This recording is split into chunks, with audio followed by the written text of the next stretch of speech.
ప్రభుత్వం ప్రయత్నం చేస్తుంది అధ్యక్ష. ఇందులో ఎవరు వ్యక్తిగతంగా తీసుకోవాల్సిన అవసరం లేదు అధ్యక్ష. దీంట్లో ఏముంది, మేము ఈ మొత్తం నివేదికలో ఎక్కడైనా 42 పేజీల నివేదికలో ఎవరినైనా నిందించినట్టు కానీ ఎవరినైనా వ్యక్తిగతంగా దూషించినట్టు కానీ ఇక్కడ నివేదికలు ఉన్నాయి అధ్యక్ష.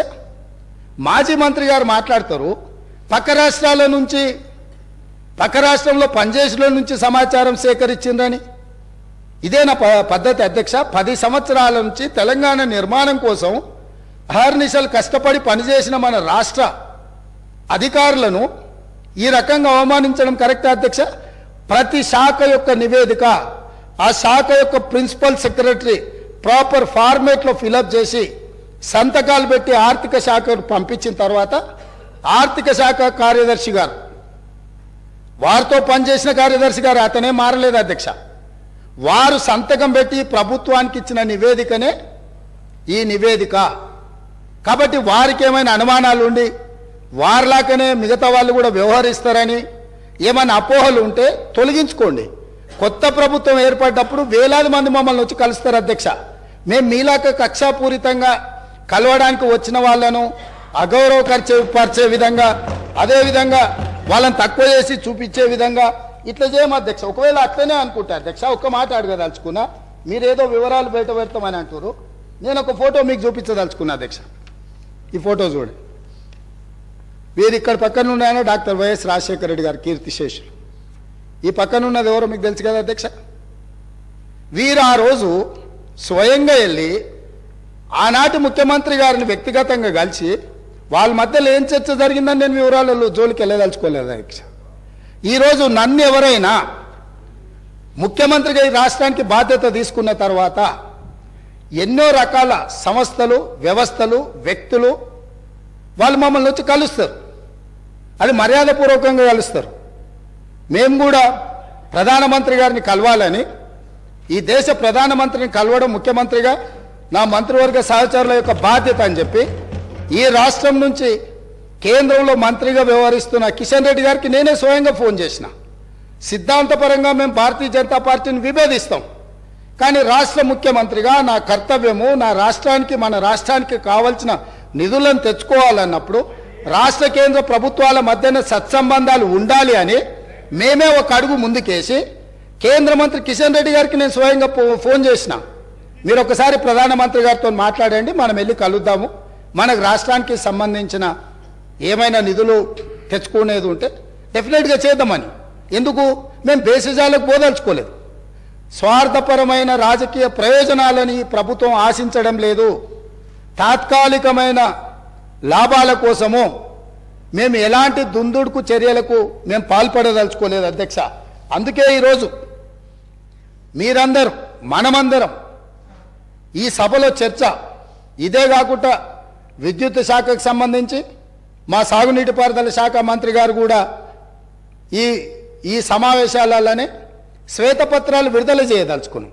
ఎక్కడైనా ఎప్పుడైనా ఎవరైనా కొత్తగా బాధ్యతలు చేపట్టినప్పుడు మనకున్న పరిస్థితులను ప్రజలకు వివరించడం ద్వారా, వాళ్ళ నమ్మకాన్ని, విశ్వాసాన్ని చురగొనడం ద్వారా, ప్రతిపక్షాల వైపు నుంచి సహకారం, సలహాలు, సూచనలు తీసుకోవడం ద్వారా బలమైన రాష్ట్రంగా నిర్మించాలనేదే మా ఉద్దేశము.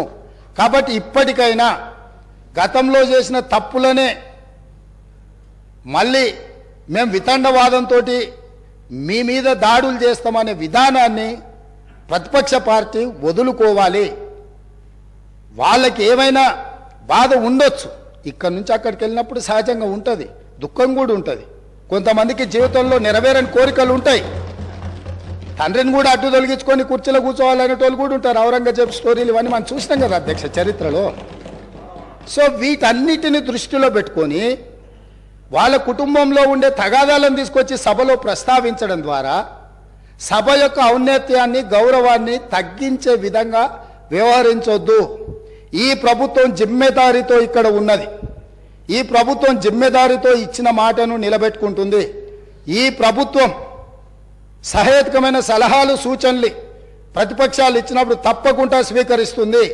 మిత్రుడు అక్బరుద్దీన్ ఓవైసీ గారు ఏవైతే అంశాలను లేవనెత్తిండో చాలా విషయాలు వాళ్ళు లేవనెత్తిండ్రు, మా అధికారులు నోట్ చేసుకున్నారు. తప్పకుండా ఆ అంశాలను అన్నిటిని కూడా మేము పరిగణలోకి తీసుకుంటాం, పరిష్కరిస్తాం. మేము ఓపెన్గా మేము సెక్రటేరియట్లోనే ప్రజలకు తెరిచినాం. ఈ రాష్ట్రాన్ని ప్రజలు, ఈ రాష్ట్రంలో ప్రభుత్వాన్ని ఎన్నుకున్నది సచివాలయం నుంచి ప్రజలకు సుపరిపాలన అందించడానికి. అందుకే అక్కడ మంత్రులను కూర్చోబెట్టినాం. మంత్రులను వచ్చి ప్రజలు కలిసేటట్టు, ప్రజా సంఘాలు వాళ్ళ నివేదికలు ఇచ్చేటట్టు, వాళ్ళ పెండింగ్ సమస్యల్ని చర్చించడానికి ప్రగతి భవన్నే కాదు, ఇవాళ ప్రజాభవన్గా మార్చినాం. సచివాలయాన్ని ప్రజలకు అందుబాటులోకి తీసుకొచ్చినాం.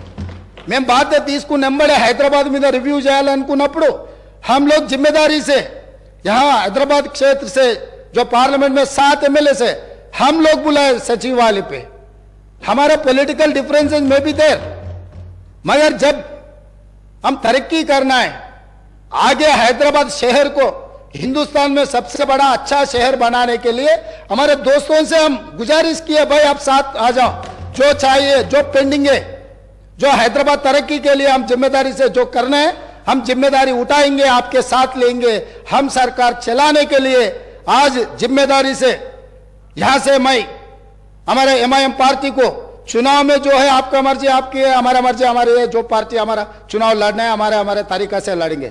मैं जो हैदराबाद शहर ये देश का निशान है, वो हैदराबाद शहर का नाम पूरा दुनिया में रोशनी करने के लिए हम लोग कोशिश करेंगे. वहां पर आपके मदद जरूर लेंगे.